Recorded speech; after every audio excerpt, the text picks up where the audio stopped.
performing the stage. Let's hear it for Ndidi Origi.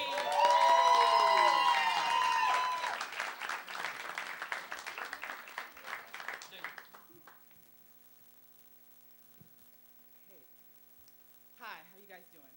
Good? So, there are these guys in my neighborhood who like to harass me when I'm walking around on the street. But it's not like I'm ever going to respond to them.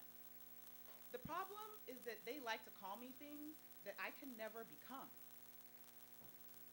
Hey, hey, Queen, Queen, you looking good in that dress. Princess, yeah, you look like a princess. Not so much. You know what would actually work? How about calling me something I aspire to become? How awesome would it be to be walking down the street and hear, hey, Secretary of State. Secretary of State. You looking good in that dress. Thank you. Speaker of the House. Let me holler at you. Honestly, at this point, I would even answer to CEO. Yeah, you look like a CEO of a major pharmaceutical brand.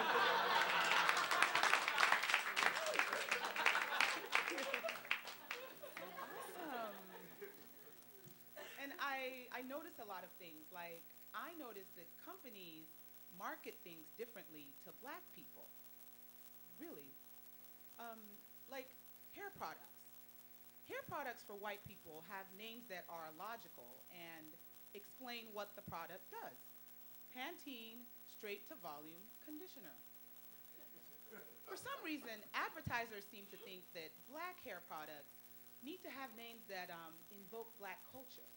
So we get mysterious things like organic root stimulator and African gold hair elixir.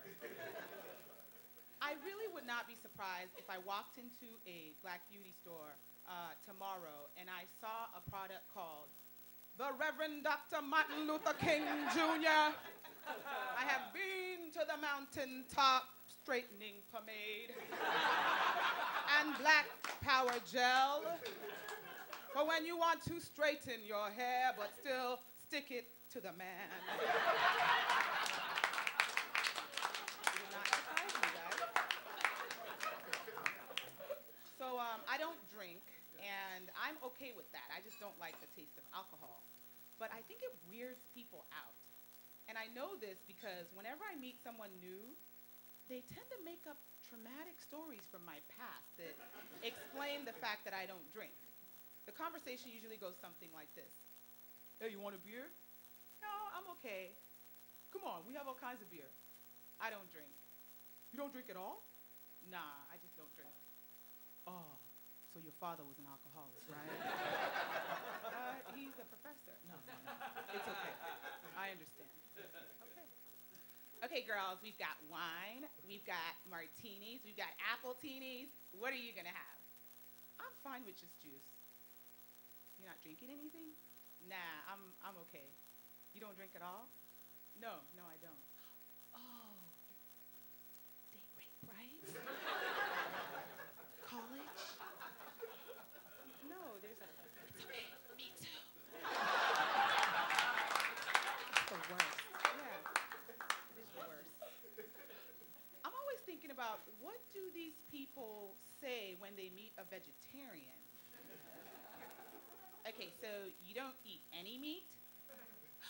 Oh, I get it. You were stuck at the top of a mountain with your friend, and you didn't think you'd be rescued. So you overwhelmed him, you killed him, and then you ate him. And that's why you can't stand the sight of meat. I get it. It's okay. Don't understand it.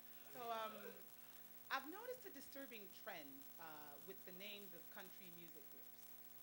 Very weird trend. So there is one called the Civil Wars, which is, uncomfortably racial, but, it's whatever.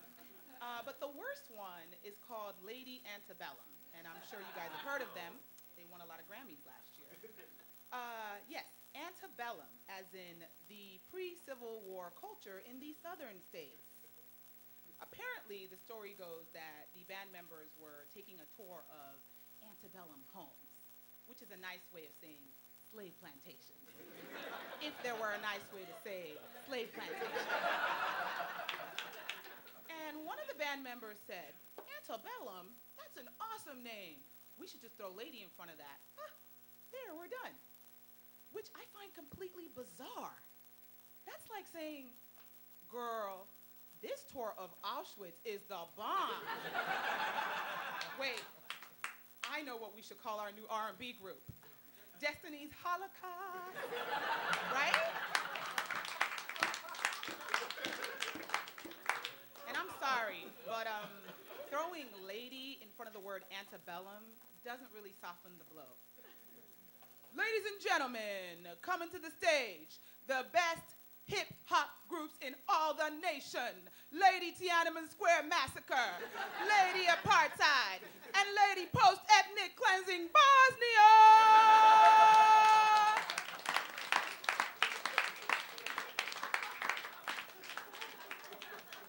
Yes, it's disturbing. Did you guys know that you can sign up to get text alerts from the MTA? Which I think it's kind of really cool, but it's only for bus and train service changes. I wish they had some text alerts for some other things that I'd like to be alerted to before I board the subway. Alert! That is the official text alert. Alert! The fifth car of the F train heading into West 4th Street has a urine smell that is so pungent, it will singe your eyeballs. Take the D instead. Alert! The gentleman sitting directly across from you, who appears to be engrossed in a game of Angry Birds, is actually taking upskirt pictures with his cell phone. Cross your legs, young lady. Alert! A swarm of rats has discovered a half-eaten chicken tikka masala wrap that has been rotting for 2 weeks, and they are going at it. It is disgusting. Avoid looking down. Alert! The churro lady who sells churros at the Pacific Street stop in downtown Brooklyn is packing up her stuff. She's only got 2 churros left, and you better run if you want one.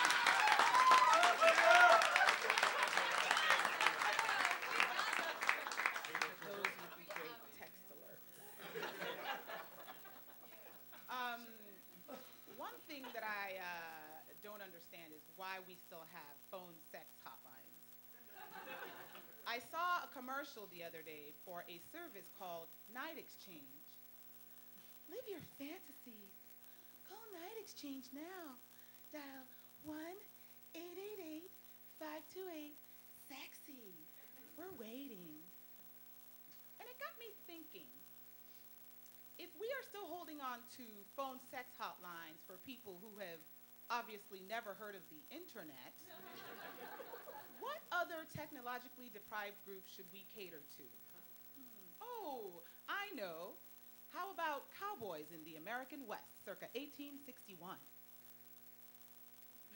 Live your fantasies. Send a letter via Pony Express to Night Exchange now. Care of the OK Corral Saloon, Sacramento, California. We're waiting. And remember, responses may take 12 to 15 days.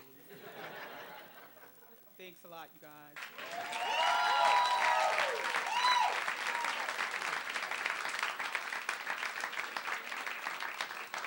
Let's hear it for you guys. Ndidi Origi.